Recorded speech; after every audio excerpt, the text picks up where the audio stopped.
For 2,000 years, an entire village in China used what they thought were bottomless ponds. They were wrong. What lay beneath would rewrite everything we know about ancient civilizations. In the early morning of June 18, 1992, a man named Wu Anai was staring into the dark water of his local pond. But this wasn't just any pond, it was actually one of 5. These rectangular bodies of water had existed in Wu Anai's village of Xi'an for as long as anyone could remember. And at that time, these ponds had proven to be something of a mystery to everyone in town. The children had been warned away from them since before his grandfather's time, though the warnings never explained exactly why. Adults would just shake their heads and change the subject when asked about it. Wu Anai had tried plenty of times as a boy, but nobody ever gave him a straight answer. Because these ponds, scattered throughout this small farming community in Zhejiang province in China, were locally famous for being bottomless. No matter how hard they tried, no one had ever managed to determine just how deep they went. These ponds became a source of both practical use and persistent mystery for generations. Wu had lived in Xi'an his entire life, and like everybody else there, he had grown up fishing and collecting water from them. But also, like everyone else, he had always wondered just how deep they really were. He was going to find out what was at the bottom. From time to time, curious villagers would take out these long bamboo poles and probe as deep as they could to try and measure the depth, but they never could. They would just push the poles down until the entire length disappeared beneath the surface, yet they never felt the poles hit the bottom, and the ends always came up clean. A few weeks earlier, a villager had caught a fish from one of these ponds. Now, this caught Wu's attention because this was a huge fish, almost 18 pounds, and it's widely believed that they only grow really big when they have a big enough space to accommodate them, both in their terms of size and the amount of food they can catch. But the pond just didn't seem large enough to allow any fish to have grown that big. But the size wasn't the only thing that caught Wu's attention. Now, it's not entirely clear what species it was, but everybody in the village agreed that this type only lived in really deep water, at least deeper than what they suspected the pond was. This, coupled with the fact that the ponds were rumored to be bottomless, what if they actually were as deep as everybody believed?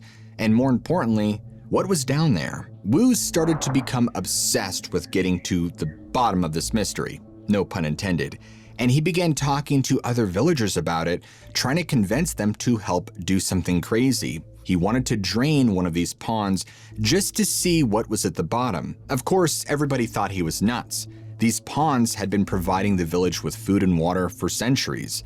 What if they were just deep ponds, nothing special?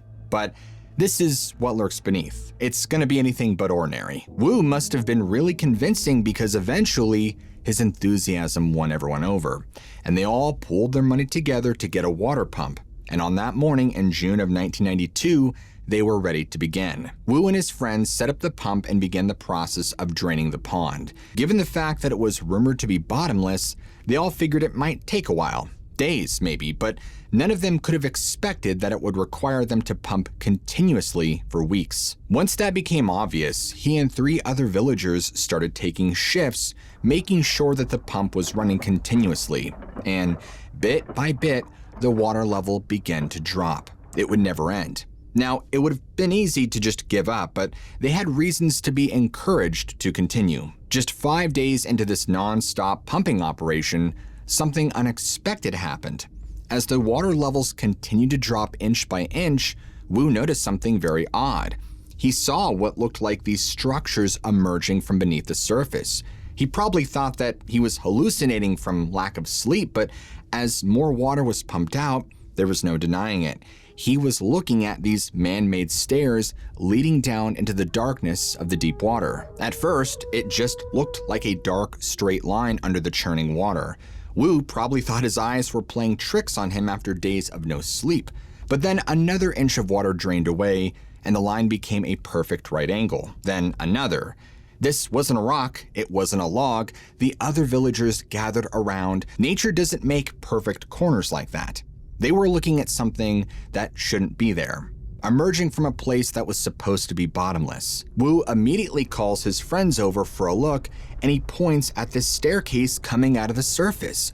All they can do is stand there in disbelief, and by now they've started to realize that this is no natural formation. They're definitely stairs, handcrafted and meant for human use. But who built them, and why? And most importantly, where did they lead? By now, the pumping of the so-called bottomless pond was a 24/7 operation. The anticipation grew with each passing day, and the villagers began gathering around, watching in amazement as this mysterious structure emerged from the water that had concealed it for 100 generations. Each day seemed to reveal another step and another until a clearer picture finally came into view. Now, it took 17 more days of continuous pumping for Wu and the others to truly get a sense of what they were dealing with, but the pond had been completely drained, and what Wu and his fellow friends discovered blew them away. They could see that their community's pond, the same one that all their ancestors had fished for thousands of years, wasn't actually a pond. Wu Anai became the first modern person to walk down those ancient stairs. Flashlight in hand and having no clue what to expect, he made his way down the narrow steps, and the stairway was really steep, and combined with how wet it was, demanded slow, careful steps to avoid slipping while descending. The walls pressed in on both sides, carved from solid stone, and Wu's fingers brushed against the damp surface to try and steady himself. He felt grooves, which were deliberate marks left by tools. Someone had chiseled these steps. His flashlight beam wobbled as he descended, revealing wet stone walls that seemed to go on forever. 20 steps down, then 30, and the air grew colder, heavier. It smelled like old earth and something else, something metallic. Wu counted 40 steps, then 50, and his legs started to burn from the steep descent. How deep had they built this thing? At 60 steps, the stairway opened into something strange. Wu stopped breathing, and he kind of just froze for a second, not really breathing, just waiting, not sure what to do. And then slowly, he let the air go, like he was trying to make as little noise as possible. He was standing at the entrance to a massive underground chamber, and his flashlight beam stretched out into the darkness, and he couldn't find a wall. The chamber that he found himself in was huge, much bigger than the village square above. There were these stone pillars coming up from the floor, and they were thick, about as big around as tree trunks, and they went straight up, disappearing into the dark way overhead. Wu took his light and swept it around, and the beam picked up one pillar after another. Dozens of them, all arranged in perfect, evenly spaced rows, maybe even more than he could count, and he could hear water dripping from off in the distance, and the deeper he walked, he realized this was a place that hadn't been explored for a very long time. Although he didn't know it at the time, later measurements would determine that this chamber was roughly 12,000 square feet, which is well over twice the size of a professional basketball court. And with ceilings soaring around 98 feet high, which is the equivalent to any 8-story commercial building, this was definitely something. But as amazing as the size was, every surface inside, from the walls to the pillars to even the ceiling, was covered in what clearly looked like tool markings, forming these perfectly parallel lines. They were deliberate, almost decorative patterns made with a consistency that seems impossible to have ever been done by hand thousands of years ago. Even the massive stone pillars that held up the ceiling were so uniform and perfectly formed. They showed remarkable engineering sophistication. He ran his hand along one of the pillars, and right away, the stone felt cold and kind of slick under his palm. But as he continued, he was just simply blown away by what he was looking at. His flashlight began to reveal other structures in the cave, and he saw stone chambers with bridges and gutters and pools dug throughout the rest of the interior. And perhaps most incredibly, everything inside seemed to be in pristine condition, like it had been carved yesterday and not thousands of years ago, submerged under the water for 100 generations. He realized that he had clearly stumbled onto something big, but he had no idea who or what created the chamber. But he decided that he didn't want to adventure too much because up ahead, he could see that there were large chambers that led off in other directions. This could be an underground city he just discovered. He had to go back and tell the others. The climb up was harder than going down. His legs were already tired, and each step made his thighs ache more.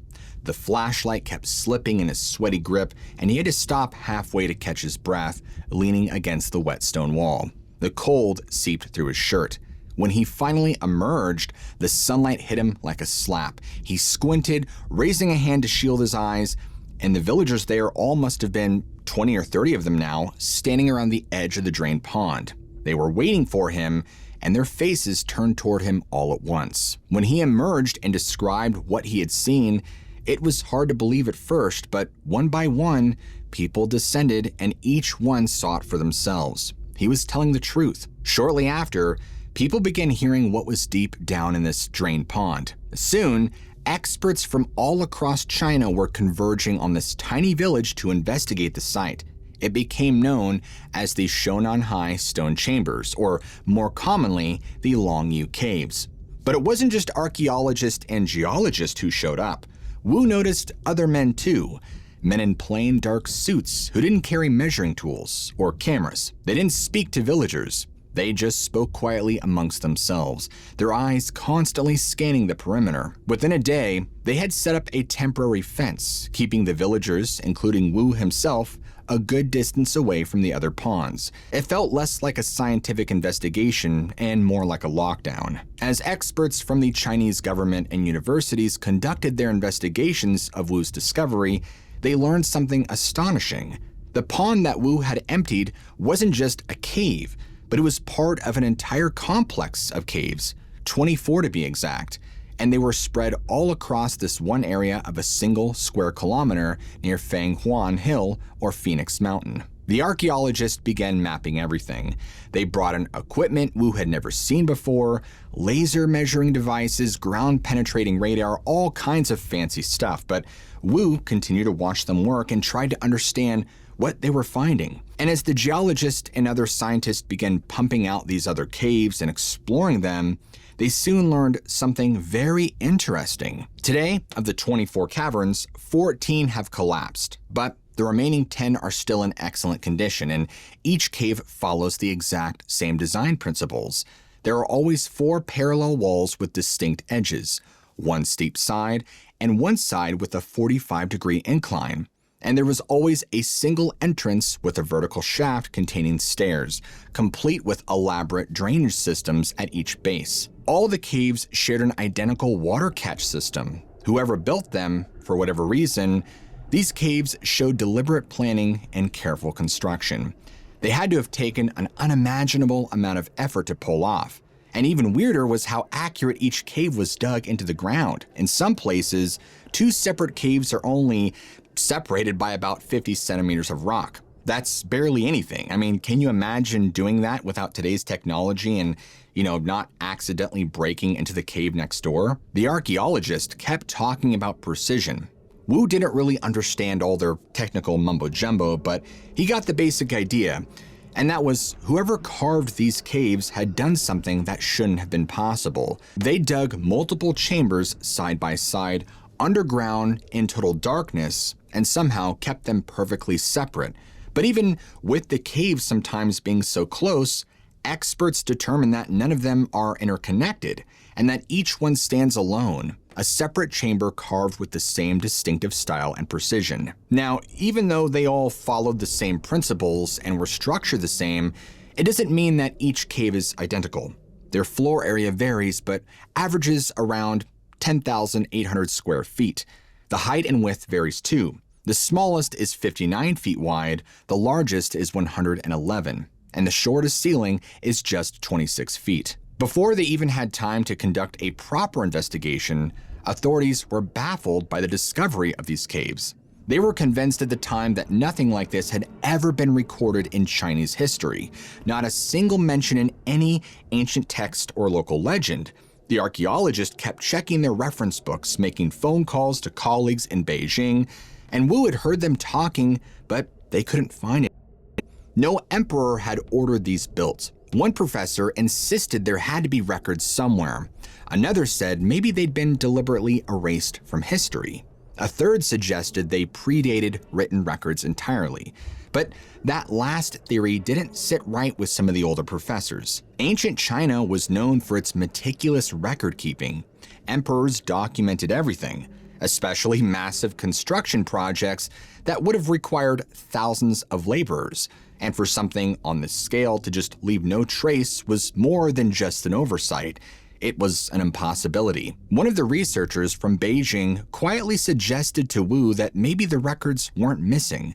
Maybe they had been deliberately erased centuries ago, declared a state secret by an emperor who wanted these caves and whatever they had held forgotten forever. As it turns out, approximately 1 million cubic meters of stone had been removed to create these caverns. That's enough to fill about 400 Olympic-sized swimming pools. Yet there's no trace of this excavated stone anywhere in the surrounding area. It's as if it simply vanished. The villagers had another mystery on their hands. Wu kept thinking about it as he walked around the edge of the empty pond, looking down at the entrance he discovered. Where did all the stone go? You can't just make 1 million cubic meters of rock vanish. Someone had to have hauled it away. They must have used boats, maybe, or carts, but where would they take it all? Wu even walked around the village that evening, looking at old stone walls that marked property lines, the foundations of houses. None of it matched the stone from down there. Different color, different texture. So the experts set up equipment to date the caves, and they brought in carbon dating specialists who took samples from the walls, looking for any organic material that was trapped in the stone. And to make all of this even stranger, there were no soot marks anywhere. In an era before electricity, how had the workers seen what they were doing in these dark underground chambers? Torches would have left residue on the ceilings. We know that from every other archaeological site. But in the Longyu caves, there's none to be found. The cave entrances allow sunlight in only at certain angles and times, which wouldn't have been sufficient for such detailed work. And at some point, you would have had torches burning. By now, there had been several dozen trips down in the caves by several teams of archaeologists. Each time, they noticed something new. As they began excavating deeper, they made more discoveries while collecting artifacts. Based on pottery fragments and other items found in the silt, they were able to confirm the approximate age of these caverns. Their construction must have dated back to around 230 BC. Making them over 2,200 years old, and were apparently in use for a long time. Yet somehow, they had maintained their structural integrity perfectly for this long. Meanwhile, similar ancient man-made caves elsewhere have suffered significant damage over time, especially when made out of something as relatively fragile as siltstone. This is one mystery that seems to have been solved. Engineers later determined that the water filling the caves had actually helped preserve their structure. It was only after they were drained that additional supports needed to be installed to prevent collapse. But did that mean that the caves being flooded was part of the plan all along? Even without the water to reinforce them, each pillar can still support over 500,000 pounds of weight, a testament to the incredible engineering skill of their creators. But who were those creators? Well, the caves have offered up a few tantalizing clues about them over the decades. In one, several steel chisels were found that some believe might have been used in the construction of the Longyu caves. In the one cave that's now open to tourists, there are these intricate stone carvings of a horse, a fish, and a bird.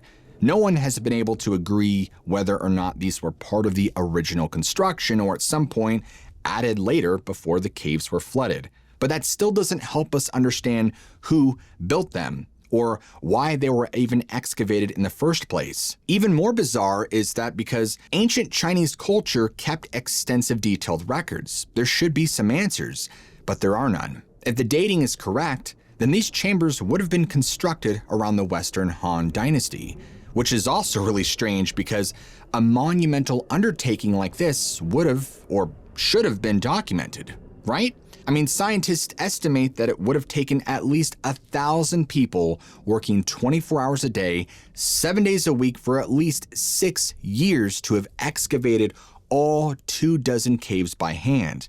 But the only historical mention comes from a 17th century poem, which is long after these were built. Which leads me to my next theory. What if the reason we don't have a good record of this is because the Longyu caves were built in secret? Some scholars believe that they were ancient military staging grounds, places to gather armies, or, as others have suggested, they served as palaces, tombs, or religious sites. But we don't have any religious relics, and no grave goods have ever been discovered in any of the caverns. Maybe the reason the caves are mostly empty is because whatever was in there has been taken out deliberately. So maybe they were used for storage, perhaps for grain or other valuable commodities, but keeping grain underground isn't exactly safe. I mean, remember, these were flooded, so it's easy to imagine that any grain stored in there would have gotten wet and would have started rotting. One interesting idea suggests that the shape of the Longyu caves might offer a clue. The caves tend to be large at the bottom and narrower at the top. This design would have reduced evaporation and has led some to suggest these caves were intended to be cisterns for water storage, or the Longyu caves were just quarries, and that's it. But their uniform design doesn't support the idea, and none of the tool markings look like people just came through and pulled out chunks of rock. And with that, we're pretty much back to where we started because we have no idea where all the excavated stone ended up. From what we can tell, it's as if they were carved out and then immediately abandoned. But the plot thickens because there would have been similar discoveries made close by. Well, in 2000, another farmer discovered a similar complex about 120 miles northwest of Longyu. These are known as the Huashan Grottos, and they feature 36 chambers with very similar decorative patterns and chisel marks. The only thing is, the Huashan caves were clearly built much, much later, between roughly 1551 and 1667, approximately 1500 years after the Longyu caves were carved out. This has caused people to wonder if they aren't just limitations of the grander structures like Longyu. Like the later builders were trying to recreate something they had seen or heard about, but without fully understanding the original techniques. Now, the discovery of Longyu caves wasn't widely publicized for about 6 years, and in 1999, the Chinese Ministry of Culture and Tourism held a summit at the caves, bringing together experts from around the world to study them.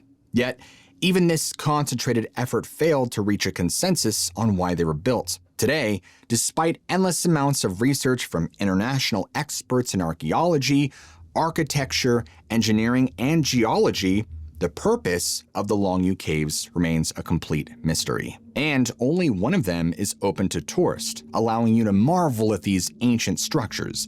The official reason, of course, was that the other caves were too structurally unstable to allow public access.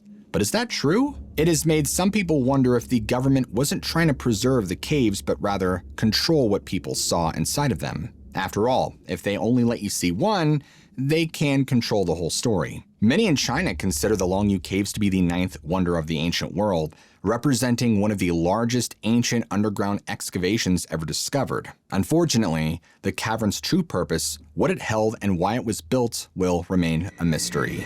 And because you guys made it this far, I want you to all comment below bottomless, so that way I know who made it to the end and who didn't. And if you guys enjoy content like this, where we deep dive into strange cases and stories of the mysterious and supernatural, what are you waiting for? Smack that like and subscribe button right now for more content just like this. As always, I love you all, keep an open mind, and I'll see you guys in the very next episode.